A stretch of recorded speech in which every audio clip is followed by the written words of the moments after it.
കൊല്ലാൻ നോക്കണം. സാറ് അത് നശിപ്പിച്ചു. എന്റെ സാറേ, ഇത് ഞങ്ങളുടെ നാടകത്തിലെ കേന്ദ്രവും കേരളം തമ്മിലുള്ള സീനാണ് സാറേ. ഒന്ന് കലത്ത് മേടിച്ച് കൊല്ലാൻ നോക്കണം. സാറേ, അവൻ കേന്ദ്രമാണ്, ഞാൻ കേരളവും. ഇപ്പക്കാര്യം പിടിക്കിട്ട് ഈ ഇറക്കം തന്നെയല്ലേ അതിനും വേഗം മനസ്സിലായി. കണ്ണു കഴിഞ്ഞോ? നിങ്ങളും പറഞ്ഞല്ലേ ഒരു നാളെ കൊല്ലം മുമ്പ് ജനങ്ങളെ തന്നെ ജയിപ്പിച്ചുവിട്ടേല്ല ആ നമ്പറിൽപ്പെട്ടവരല്ലേ നിങ്ങൾ പാർലമെന്റിൽ ചെയ്യുന്ന അതേ പണി തന്നെ ഇവിടെയും ചെയ്യണം. മരമാളുകൾ ഇതിനും നേരമാണ് സാറേ.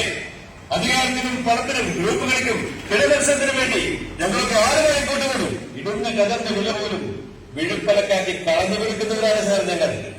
കള്ളക്കൂട്ടങ്ങൾ. നീയൊക്കെ ജയിച്ചാലും ആ കാവിക്കൂട്ടത്തിലേക്കല്ലേ പോകും. സത്യം, നീതി, ധർമ്മം ഇതൊക്കെ ഞങ്ങൾ പണ്ടേ തിരുത്തി കഴിഞ്ഞു. പണം കൊടുക്കണ. അധികാരം നിലയ്ക്കട്ടെ, അധികാരം നിലയ്ക്കട്ടെ, അധികാരം നിലയ്ക്കട്ടെ, അധികാരം നിലയ്ക്കട്ടെ, അധികാരം നിലയ്ക്കട്ടെ, അധികാരം നിലയ്ക്കട്ടെ.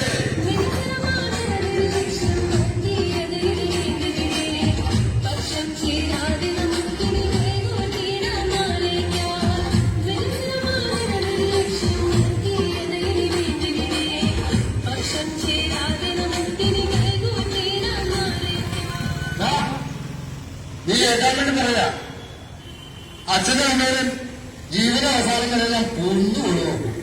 അച്ഛനെ അമ്മേനെ ജീവിതാവസാനം വരെയല്ല, മരിച്ചാലും പൊന്നുപോലെയാണോ? ജീവിതാവസാനം വരെ നോക്കുന്നിടത്ത് മരിച്ചാലും നോക്കുന്ന വേറെ വിത്ത്. സത്യത്തിൽ എന്താണ് നിങ്ങളുടെ പ്രശ്നം?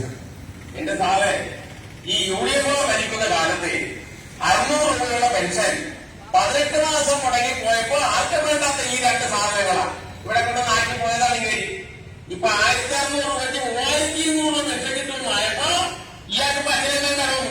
അതൊക്കെ ശരിയാകുമാറ്. ഇത്രയൊക്കെ ഞാനല്ലേ കൊണ്ടുപോലെ നോക്കിയത്. ഇങ്ങനെയാണ് മക്കളായാൽ അമ്മയെയും അച്ഛനെയും പൊന്നുപോലെ നോക്കുന്ന മക്കൾ. എനിക്ക് സാറിനോട് ഉപദേശം പറയാറുണ്ട്. അച്ഛന്റെ അമ്മയുടെ ബാഗിൽ നിന്ന് വരുന്നത് കേട്ടാലെന്നല്ല, പട്ടുപോലും കഞ്ഞി കുടിക്കില്ല. ഞാൻ ഈ പെൻഷൻ കാശ് കണ്ടിട്ട് തന്നെയാണ് സാറേ ഒന്നേ കരളെന്ന് പറഞ്ഞ് ഇവിടെ പിടിച്ചെത്തിയേക്കുന്നത്. ഈ കാശ് കൂടിക്കൂടിയേ രണ്ടാൾക്കും കൂടി 10,000 രൂപ കൊണ്ടുവന്നു. ആ കാശ് കിട്ടിയില്ലെങ്കിൽ പട്ടി നോക്കൂലെ. നിന്റെ പേരാടാ പേര, ഞാൻ പറയില്ല.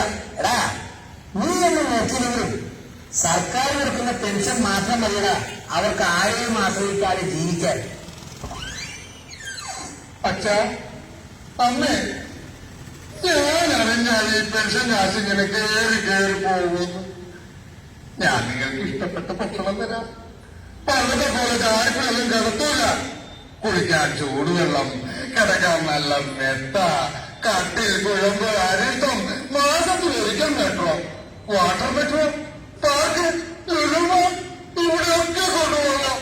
വേണ്ടി വന്നാൽ നിങ്ങള് മഞ്ഞുമൽ മത്സരം കാണിക്കും. സമ്മതിക്കും, എന്റെ കൂടെ പോരുമല്ലേ.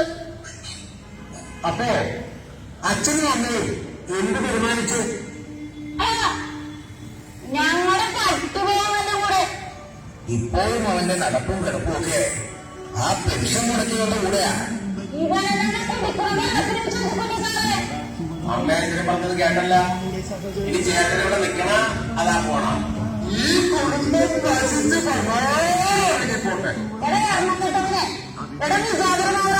കഴിഞ്ഞ തവണ ജനങ്ങളോട് പറഞ്ഞ മുഴുവൻ കാര്യങ്ങൾ തന്നെ അവർ നടത്തിക്കൊടുത്തു. അതുകൊണ്ടല്ലേ ജനങ്ങൾ അവരെ മുമ്പ് തെരഞ്ഞെടുത്തത്.